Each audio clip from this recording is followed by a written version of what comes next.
Oh, well, hey, Ben, it's Jamie, that's me here. Welcome back to my channel. Let's go ahead and have us a quick chat, shall we?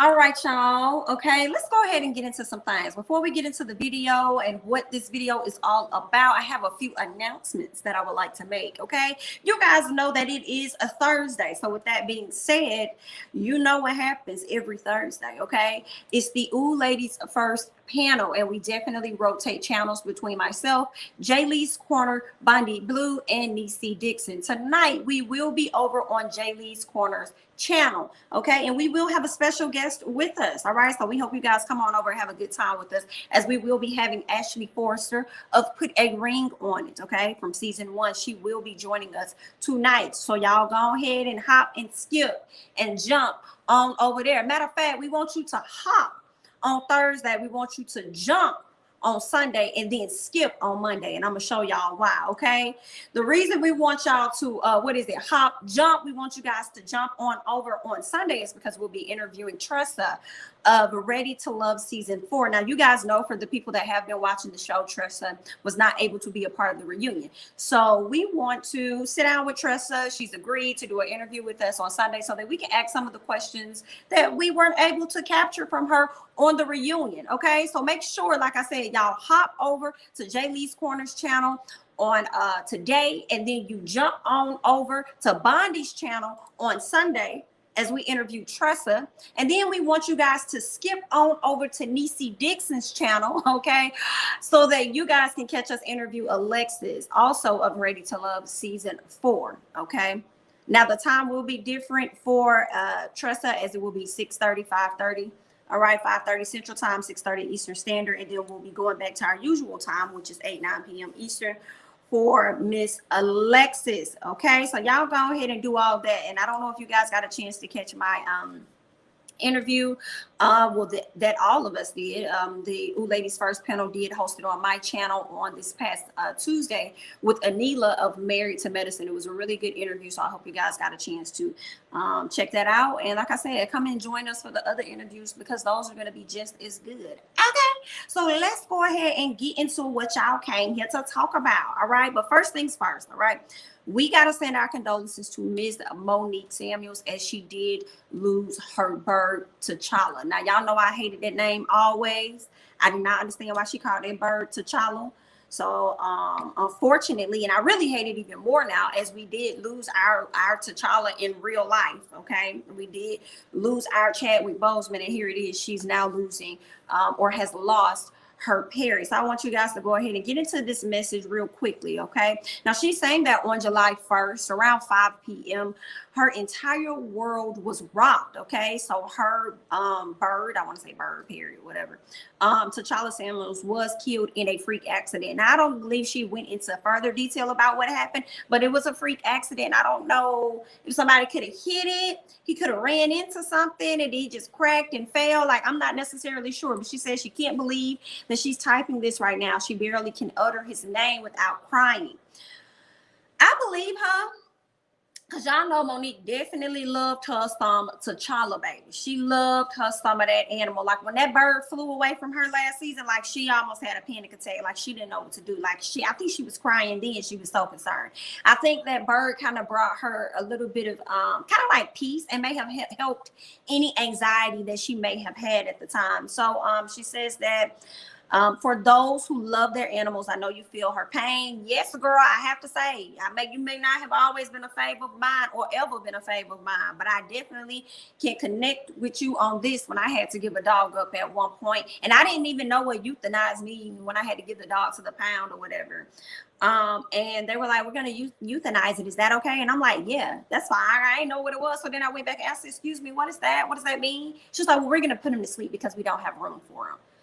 Baby, I had to get the dog up, but still, girl, I took that dog to the car and I cried. I felt so terrible because I had him since he was teeny weeny. He could barely walk, you know. So I was toe up. So I can imagine how she's feeling in this moment. So I have to say, girl, I feel your pain. We see each other, but we only see each other this time. Just know we see each other, okay? She says it's indescribable. The pain is intense, and I'm just completely baffled, overwhelmed, and cannot stop the emotional roller coaster I am on right now. My children keep breaking down, which makes the pain even worse. Exactly, because when I hurt and we had to get that dog up, my son also was hurt at the same time. So, you know, that made me hurt even more because he loved the dog too. You know, my son was the reason that I really got the dog to begin with, you know. So, absolutely, I definitely feel her pain. Then she goes on to speak on her experience and how it felt when the dog, you know, flew away from her. She also says at the very bottom, some people say that an animal will sacrifice itself to save a family member if the death angel comes near. Who knows if it's true, but I'm forever grateful to T'Challa and how he changed my life and my family's life. I'm not okay, but I'll keep pushing as I always do. Rest my beautiful baby. I'm sure they had a whole ceremony and everything for the period. You know, that kind of reminds me of somebody from Real Housewives of Atlanta. I thought somebody lost their puppy. Was it Phaedra or Sheree? I could have sworn somebody lost the puppy, and they did a whole, what was that, Kenya? They did a whole, you know, burial thing for the animal. So, you know, condolences out to Miss Monique, because she done lost her period. I'm not sure if she's going to be replacing it or not, but we shall see. Okay, let's go ahead and move on. Okay, let's go ahead and get into our girl, Miss Erika Jayne. Now, y'all know I review Real Housewives of Beverly Hills. I definitely will be getting a review out to you guys. I'm gonna tell you right now, Jamie That's Me is Team Crystal completely. Okay, so if you Team Sutton, sorry for ya. Okay, I ain't got nothing for ya either. Okay, now I'm not. Because Miss Sutton, girl, I be trying to like her, but then she do little things as if she's the only person that can feel the way that she feels. So yeah, it's a no for me, but you guys will be getting that review pretty soon. But let's go ahead and get into Erika Jayne, y'all. Because y'all know Erika Jayne been dealing with this situation with her husband and him, you know, stealing his clients' money and then taking some of that money to spend on his personal things, as well as investing in her company as well. Well, honey, they're trying to allege that she got about a good $20 million out of him. So now this is what the judge is saying, y'all. I got to read y'all the headline from people because I am shook. And I will say, I hate that Erika Jayne has to go through what she's going through. You know what I'm saying? Like, even though it's a situation where it's like, girl, you got all that money, like us people that ain't got all that money, you know what I'm saying? You was up there hoarding wealth, so we don't really care, girl. We don't care anything about you. But I feel like I sympathize with her a little bit, but not on her level. Does that make sense? Like, I ain't got all the millions like she had. I want to say has, but I don't know if she have them anymore. So I'm gonna say had. I can't connect on that level. But I can connect on the little level that I'm at, you know what I'm saying? When your money probably gets thin or whatever, and things is changing and it's not what it was, and you got to downsize, girl, and you got to move a certain way. So I feel her on the change and the transition that she's going through, you know, but some part of me is like, I feel like you knew what was going on. So then, you know, the other side of me is like, girl, you can't even try and have sympathy for this woman. Okay, you can't even try to have, because this woman knew exactly what was going on. She had no problem spending these people money.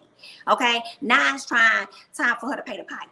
Okay, it's time for her to pay the people. That's what it's time for her to do. So, girl, we can't be worried about trying to feel sympathy for this lady. Okay, so that's what I'm feeling over here. But let me just go ahead and read this article. Let me just help you guys get into this information.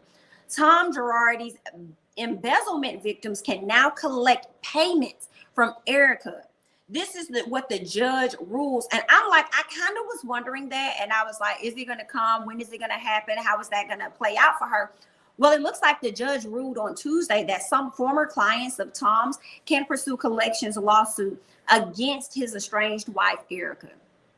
Baby, I feel like Erika went through this divorce because she knew what was coming down the pipeline. I think that if she showed that she didn't have any money and that she was also divorcing him, trying to distance herself from the situation, she would be safe. And unfortunately, that's just not the case. Now, according to court records obtained by People, Tom's ex-clients, Joseph, Rick Regomez, that's what I want to say, Jamie Regomez and Kathleen Regomez will be able to collect the $11 million they are owed by him per a 2020 litigation. Honey, excuse me. And what is he finna pay? What is he paying? Is this all the 11 million that he was supposed to get him? Because y'all saying this is per a 2020 litigation. So is this the original amount? So is he not paying up nothing because he's sitting up there telling y'all he ain't got no money and now his wife got to pay up all the money? Ooh, Tom, you's a shady BIT. You is a shady BIT.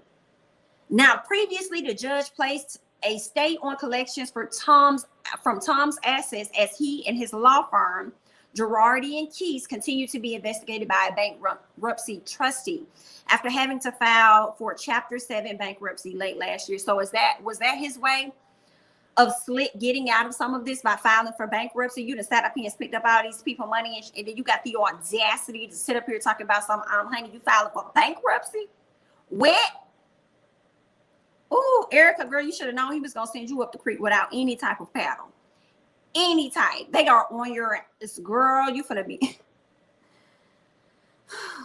Yeah, I just don't. I see what I was gonna say. Really wasn't gonna be nice. I'm gonna say Erika gonna end up back on the pole, child. But let me just, girl, good luck. And that's all I got from Miss Erika. Girl, pay these people their money if you can. All right. Hopefully you can get a raise over there at Real Housewives of Atlanta. But let me tell you, Beverly Hills.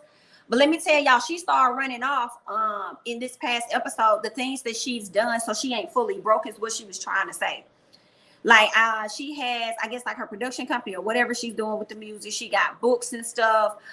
She was on Broadway, so she started naming a few things, and I'm like, Erika, you sure you want to do that in case they want to come after your money?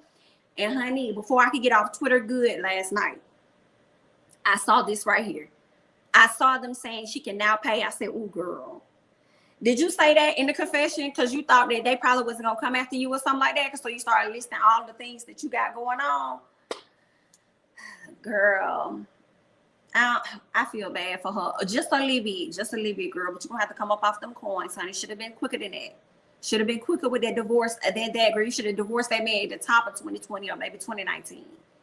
When the coronavirus hit, you should have hit as well at the same time, okay? But y'all leave y'all thoughts and comments for Miss Erika down below. Let's go ahead and move on. You know, I got to move on to our favorite ladies, okay?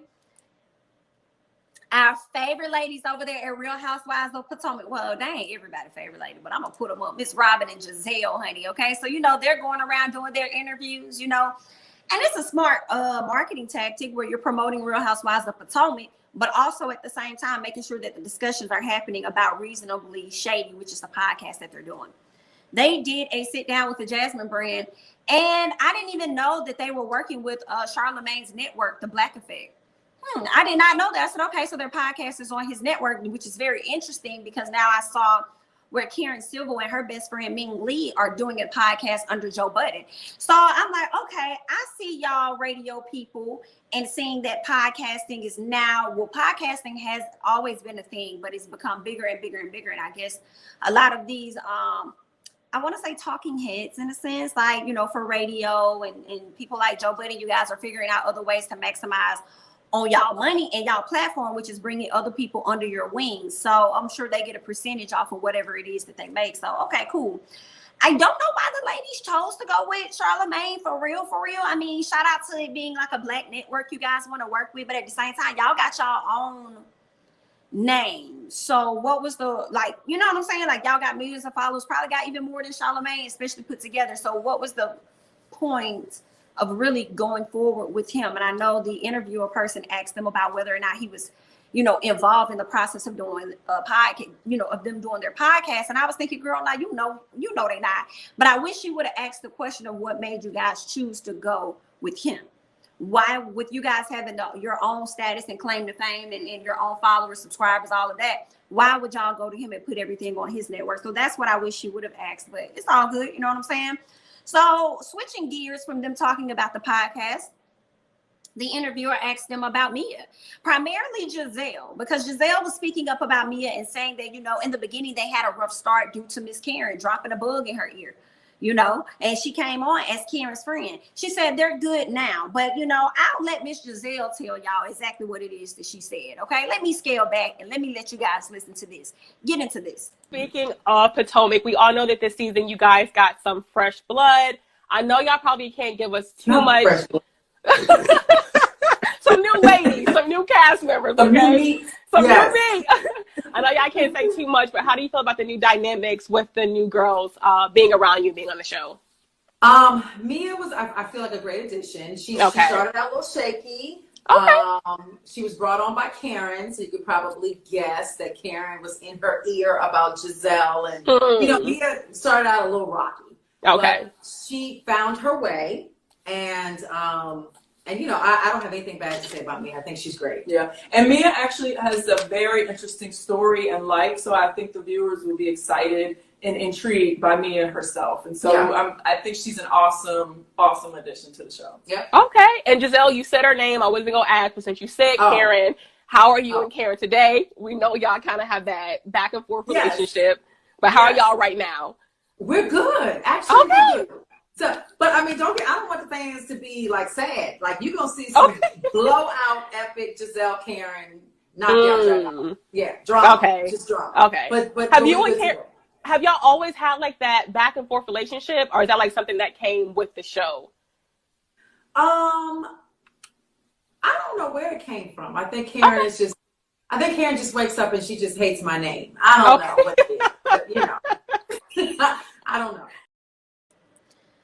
All right, so you guys heard that. She gave y'all a little bit more than just Mia. She also talked about the relationship with she and Karen. It seems like things are actually going well, but that's for now. Y'all know when the ladies sit back and they watch the show, they start getting pissed off again, right? Because they start seeing confessionals and seeing what people are saying, and it's some footage and things that they didn't know about. So I feel like if she and Karen are in a good place right now, it's not going to last long at all. One of the questions the interviewer asked was, when did things fall out between the two of you guys? Gizelle says she doesn't even know. She just thinks that Karen hates her name. And I'm like, so Gizelle, you gonna sit up here and act like you and Robyn wasn't up here talking about this lady finances and trying to see about, you know, when the situation came down to Ray and stuff. So talking about the taxes and talking about how she knew about the taxes and everything. And then y'all, I think it was both of y'all. If not, I know for sure it was Robyn that dressed up like a damn piece of person trying to go and verify whether or not she lived in Potomac like she say she do. So y'all gonna sit up there and act like y'all do not remember the stuff y'all done did to Karen, and then go sit up there and tell me something. I don't know why. I think she just hates to hear my name. Girl, you wrong, but it's okay. You know, I'm still excited to get into the season, okay? And those are my thoughts on that. And speaking of getting into the season, let's go ahead and switch gears a little bit as they dropped a first look. And this is kind of what I wanted when I did one of my videos last week. I talked about that. I said, listen, I'm hoping they give us something. Don't drop the full episode, but I wanted something. You know how like some shows, they like to drop the full episode like a few days before it actually drops. And I didn't necessarily want that, but I wanted something. And they gave me the something that I needed, okay? They gave me the something in this first look. I'm sure we're going to see the same things again when we see the first episode on Sunday, but I just want to go ahead and just give y'all a little bit of rundown on this little quick, well, it was like 6 minutes, just like 6 minutes. So I wanted to just talk about that. So first things first, Dr. Wendy is giving us a silhouette challenge on P, and this is her way of inviting the ladies to to come to this nude event that she has. It's some type of a nude interlude that she's doing. So I'm like, okay, Wendy, I guess you had to get them the whole silhouette, the whole body. You had to get them all of this and all of that just for them to come. You trying to entice these ladies to show up to you? Is that what you're doing? Okay, if you cool with it, who am I? Okay, and your husband was right behind the camera taking the footage, so obviously he thought that it was great as well. Okay, Gizelle still being the mom that she is with her girls. Okay, you got Karen over there again. She got some new friends, which happens to be some plants that she's taking care of, talking to, and making sure that she keeps them watered. Okay, Robyn and Juan. Okay, now she did say she was going to be worth the wait. And I guess so, because Robyn has been on this season or been on Real Housewives of Potomac for how many seasons? Okay, and they just are now getting a house built from the ground. Now there has been times where we've seen them go out. They have been looking for homes where they want to move, but they've been in that townhouse damn near since we met them. So it may have taken some time. Robyn may have had some tax issues on more than one season, honey, but they finally breaking ground on their home, and I ain't mad at it, girl. So do y'all thing. Okay, they may be breaking ground on their house, but it don't seem like they're gonna be breaking ground on wedding plans. But you know, we'll just wait to see how that's gonna go. Okay, now Candiace done sold the house. Look like she done sold her mama house, honey. I guess she sold the house. Her mama said, look, girl, I'm gonna give you a little coin over here. I think the house sold for almost $800,000. So her mom was like, I'm gonna give you a little coin over here. Yeah, so you can go and get your own house, girl. And I'm gonna go and take the rest of this clump, okay? And I'm gonna go over here and invest it in another property and give me some new tenants, because I'm not gonna deal with y'all no more, okay? And I'm sure Candiace was like, girl, that's fine, because I'm tired of you being in my business, and I'm tired of social media calling me out, saying that I'm staying under your roof, girl, okay? So now that I got a coin from Potomac and I got a little bit of your coin too, we about to put it together, and we're about to go get us a beautiful home. Okay, I feel like the home probably still had like 10 bedrooms or something. It was beautiful though. It was a cute size family home for her man and his children. So that's nice. Okay, now she definitely, with the house sitting on that hill like that, when I look at it, I said, it's giving me, see that house on that hill, that's where me and my baby gonna rock, or however the little song go. Okay, that's what it was giving me. But it was cute though. It was cute. Now we see Ashley at the house with baby Dean. Now he done came into the house and them two kissed and stuff, and as soon as I saw him, y'all know I had to cringe. But y'all know he think he's slick. See, last season he was giving us uninterestedness in Ashley or that child. It was giving me, that's your child, that ain't mine. Hear what it is that I say. It was giving me, I'm out here cheating, I'm out here thotting and bopping, and I don't need no questions to be asked. You hear what I say? Okay, then get over there with your kid. Get over there with your kid. Thank you. And let me do it. Let me cheat in peace, ma'am. Thank you. That's what the energy was giving me. But this time, I feel like he's probably trying to change gears just a little bit as we see him interacting more with the baby Dean and stuff, okay? And appearing as though he's really happy with Ashley. Now, mind y'all, this was just the first look, and he probably only gave us 1 minute to 2 minutes of that. So we shall see how that is going to play out for them. Ashley speaks on how she thinks he's a great father, even though she never really got the chance to experience her father, okay? And when they showed her going to her dad's door and trying to get him to see her, and he closed the door in her face or whatever, it was giving me, hello, mom, it's Kenya. That's what it was. It was giving. That's not funny. That's not funny. It's not funny. It ain't. You're right. It's not funny. But it was definitely giving me that moment with Kenya. All right. And her mom not wanting, her mom didn't even open up the door for her. Now, Ashley daddy opened up the door for her, but then closed it in her face. I think that was disrespectful, you know. But she didn't get that experience with her father, but seeing her husband with their son, she thinks he's going to be an even better father with the second child that they're about to bring into the world. She also said that they ain't having no SEX either, honey. And she was talking about how it's been about, they ain't have SEX since she was about 5 months. So she's hoping they're going to get it in because it's going to be helping with the birth of the baby. And I have to say, girl, she right. Because let me tell you, that's what got me ready to deliver my child a few days earlier than when he was supposed to be. Okay? All right, and I was ready to get him up out of me too. I said, yes, ma'am, you can book me a week ahead. Yes, ma'am. I don't have to wait a few days. I'll be there at 5. Get him out right now. So I understand, girl. Do what you gotta do. Later, we can see Candiace at the house. Beautiful home. I don't care about what y'all talking about. That house looks really good. Okay, them chairs. I was like, come on, green. Because when I get me some new furniture, like that's what I want. I want like a hunter green or maybe a shade of green. But I know I'm gonna have green somewhere in my house. Period. So the way the tables and stuff was set up in the little dining area, it looked really pretty. We see Gizelle walking up. I said, "Ooh, so you gonna let Gizelle come to the house first? Where's Dr. Wendy? I thought that was your good Judy. Why she ain't come in first? You let Gizelle come. That's fine." Gizelle comes. She sees the beautiful home. We see a beautiful little girl walking down the stairs. I said, "Look at Chris' child. I know that's his child." Okay. When the little girl hit the bottom of the stairs, I said, "Chris has always." Okay, he has always. What did Martin say about Gina? Martin said, "My lady has always been classy." Okay, so that's how I feel about Chris. I said, Chris has always liked him some black women. He has always looking at that beautiful little girl. Okay, so it was good. It seems like we may see, we may see more of his kids on the show. We're gonna have to see how this all plays out, but it was great for Candiace to speak on her bonus kids, and then now we get to see at least one of the bonus kids. Okay, so this is awesome. This is good, y'all. I'm so excited for the upcoming season of Potomac. I want you guys to leave your thoughts and comments down below on everything that I said today on the quick chat, honey. Okay, that's all I got. I'm your girl, Jamie. That's me. Don't forget to like, comment, subscribe, share my videos, follow me on Instagram as well as Twitter, and I'm gonna catch you guys in the next one. Bye-bye.